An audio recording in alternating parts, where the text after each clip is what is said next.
әйбәт диеп сөйләмичә, эшкә җыеп һәрбер борчуын тик үзенчә генә яши бирде, гомеренең үзгә бер чорын.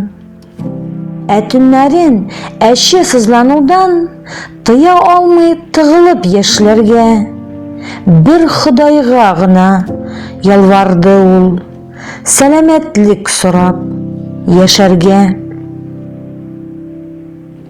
Авыр булды, үзе генә белде, үткәрүе озын төннәрне, күзен йомып, йоклагандай итеп, барлап чыкты әллә кемнәрне. Раббым Аллаһ, ни бирсәң дә ирек, түзә икән адәм баласы, түзә икән бары мизгел генә яшәү белән үлем арасы.